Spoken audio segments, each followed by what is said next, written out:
अक्ल के क्या कहने। रमेश नाम का एक लड़का था। वह एक रोज खेत से घर जा रहा था।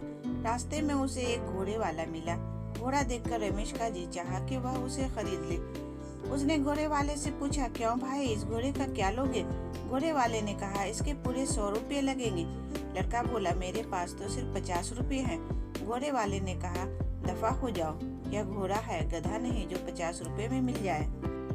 रमेश सोचकर बोला, भाई हम ऐसा करते हैं, तुम मुझे घोड़ा दो, मैं ये 50 रुपये तुम्हें देता हूँ और बाकी 50 के बदले तुम अपना घोड़ा वापस ले लो।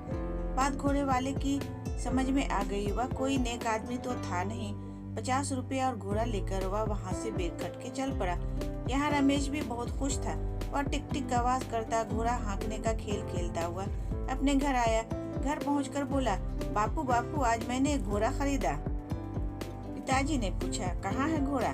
लड़का बोला, बापू दरअसल बात यह हुई कि घोड़ा मैंने 100 रुपये में खरीदा, लेकिन मेरे पास तो सिर्फ 50 रुपये थे। वह 50 रुपये मैंने घोड़े वाले को दे दिए और बाकी के 50 के बदले मैंने उसे उसका घोड़ा लौटा दिया। हम अपने सिर पर बेकार कर्ज क्यों रखें?